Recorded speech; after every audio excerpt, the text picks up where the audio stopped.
ప్రియమైన సహోదరి సహోదరులను యేసుక్రీస్తు ప్రభు నామములో రూత్ ప్రేయర్ ఫెలోషిప్ లోకి ఆహ్వానిస్తున్నాము.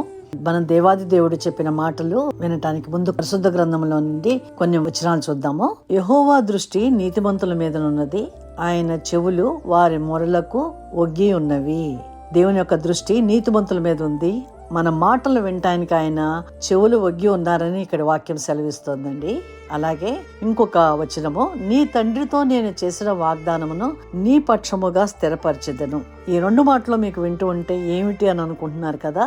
అలాగే మనకి ఈ సంవత్సరము ఆరంభంలో కూడా మరి దేవుడు వాగ్దానం ఇస్తారు. మనం ఈ రాత్రి సమయంలో December 31 తీసుకుందాము అని మనం ఒక వీడియో చూశారు కదండి.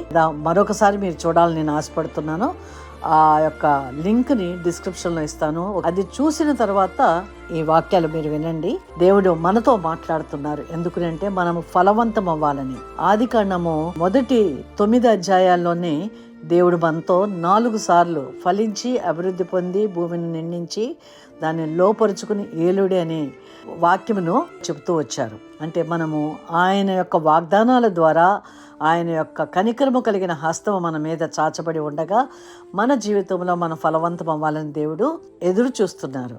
మనకి 10 నెలల కాలము జరిగిపోయింది, అనగా 310 రోజులు జరిగిపోయినాయి. ఇంకా 55 రోజులు ఉందండి. December 31 రోజున మనము తీసుకున్నటువంటి ఆ వాగ్దానాలు నెరవేర్చబడ్డాయా? మన జీవితంలో ఫలవంతముగా ఉందా? ఫలవంతముగా లేనట్లయితే దేవుడు వాగ్దానం ఇచ్చింది ఫలవంతపరచబడాలనే కదా మనకు ఆయన వాగ్దానం ఇస్తున్నారు. 2 కొరింథీయులు 1:20 కూడా ఉంది కదా, దేవుని వాగ్దానములు ఎన్నైనను అన్నియు క్రీస్తునందు అవునన్నట్టుగానే ఉన్నవి, అనగా ఆమెన్ అని ఉన్నాయి.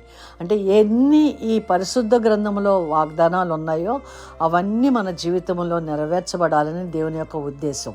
అలాంటప్పుడు మరి వాగ్దానాలు మన జీవితంలో నెరవేర్చబడలేదే అని విచారంతోనూ దిగులుతోనూ ఎవరైనా ఉన్నారా?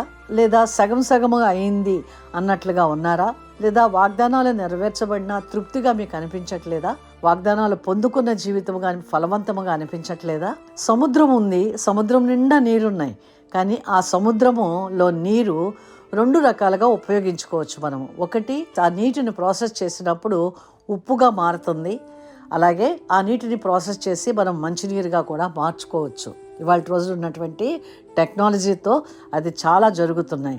మరి ఇన్ని వాగ్దానాలు పరిశుద్ధ గ్రంథంలో ఉన్నప్పుడు మరి సముద్రము నీరులాగా మరి ఆ నీరు మనం తాగటానికి పనికిరాకుండా ఉంది, మన జీవితాలు ఫలవంతము కాదు అని మనం అనుకోకూడదు కదండి. ప్రాసెస్ జరగాలి. ప్రాసెస్ జరగటము అని అంటే దేవుని ప్రేమించే వారికి, అనగా ఆయన సంకల్పము చొప్పున పిలువబడిన వారికి మేలు కలుగుటకై. ఈ వాక్యము మనకి ఫుట్ నోట్లో చాలా చక్కగా రాయబడి ఉందండి. మేలు కలుగుటకై దేవుడు సమస్తమును సమకూర్చి జరిగించుచున్నాడు. మరి మన జీవితంలో ఆ సమకూర్పు అనేది మరి జరగాలి. దేవుని ద్వారా సమకూర్చబడాలి అని అంటే మనం ఆయన సన్నిధిలోకి వెళ్ళాలి అనేది చాలా ప్రాముఖ్యమైనటువంటి విషయం అండి. ఏ విధంగా జరుగుతుంది అని అంటే, జీవ మరణములు నాలుక వశము, దాని యందు ప్రీతి పడువారు దాని ఫలము తిందురు. అనగా మన నోటినే మనము పొందుకోవలసినటువంటి ఆ ఫలము మన నోటి వందే ఉంది.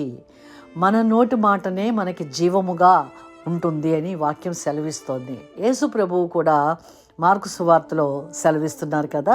నేను వాక్యమంతా చదవట్లేదు, దానిలో ఉన్నటువంటి అర్థం మాత్రమే చెబుతున్నాను. యేసు ప్రభువు చెబుతున్నారు కదా, ఈ కొండని ఎత్తబడి సముద్రములో పడుము అని విశ్వాసంతో చెబితే ఆ సమస్య, కొండలాగా కనబడుతున్నటువంటి సమస్య సముద్రంలో పడుతుంది. ఇక్కడ ఉండవలసింది విశ్వాసము. అనగా దేవుడు మనకి December 31 రోజున, January 1 రోజున మనం తీసుకున్నటువంటి వాగ్దానము మన జీవితంలో ఫలించాలి అంటే జీవ మరణములు మన నాలుక వశములో ఉన్నాయి.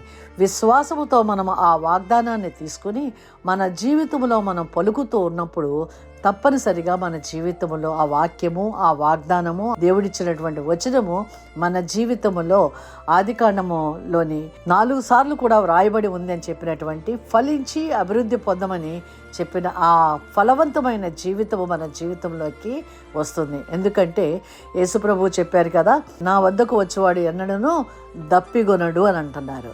మరి ఆయన వద్దకు వచ్చినప్పుడు మనం దప్పికొనము అంటే మనం ఫలవంతంగా ఉంటామనేది దేవుని యొక్క వాగ్దానము.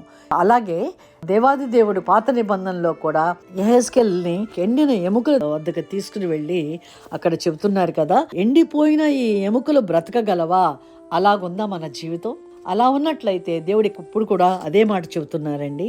అందుకు ఆయన ప్రవచనమెత్తి ఎండిపోయిన ఈ ఎముకలతో ఇట్లనుము, ఎండిపోయిన ఎముకలారా యెహోవా మాట ఆలకించుడి. ఎండిన ఎముకలతో మాట్లాడమంటున్నారు. కానీ మన జీవితంలో మనకు ఒక వాగ్దానము సంవత్సరపు ఆరంభంలోనే ఇచ్చారు. సంవత్సరాది మొదలుకొని సంవత్సరాంతం వరకు మనతో ఉంటానని సెలవిచ్చిన మన దేవాది దేవుడు ఆ యొక్క వాగ్దానంతో మనం మాట్లాడుతున్నప్పుడు ఆ జీవము కలిగిన మాట మనము పదే పదే జీవమరణములు నాలుక వశము, మనము ఆ జీవము కలిగిన మాటని మనము మన జీవితంలోకి మనము పలుకుతూ ఉండగా, అనగా దేవుడిచ్చినటువంటి వాగ్దానంలో ఉన్నటువంటి ఆ ఫలవంతమైన మాట మన జీవితంలో మనం పలుకుతూ ఉండగా ఆ ఎండిన ఎముకలు కూడా జీవముతో నింపబడి ఉంటాయి. కనుకనే దేవాది దేవుడు మనతో చెబుతున్న మాట అండి, యెహెజ్కేలు 37వ అధ్యాయంలో, మన ఎముకలు ఎండిపోయిను, మన ఆశ విఫలమాయను, మనము నాశనమైపోతిమే అని అనుకొనిచున్నారు. మీరున్న సమాధులను నేను తెరిచెదను. సమాధి లాంటి పరిస్థితిలో ఉన్నారా? మనకింకా 55 రోజులు ఉంది. ఇప్పటికైనా మనము దేవుని వద్దకు వచ్చి, సర్వశక్తిమంతుడైన దేవుని వద్దకు వచ్చి, మన జీవితాలు ఏ విధంగా ఉన్నాయి, పరిశుద్ధమైన జీవితాలుగా క్రీస్తు రక్తంతో కడగబడి ముద్రించబడిన మన జీవితాలు ఎందుకు ఈ లోపంతో ఉన్నాయి?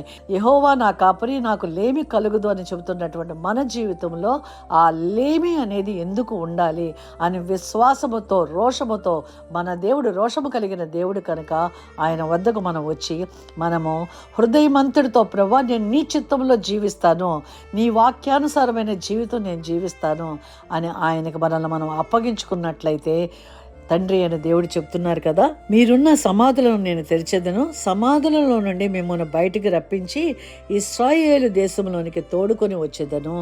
మీరు బ్రతుకున్నట్లు నా ఆత్మను మీలో ఉంచి మీ దేశంలో మిమ్మల్ని నివసింప చేసేదను. యెహోవానగు నేను మాట ఇచ్చి దానిని నెరవేర్తునని మీరు తెలుసుకొందురు. ఎంత చక్కగా చెబుతున్నారో కదండి.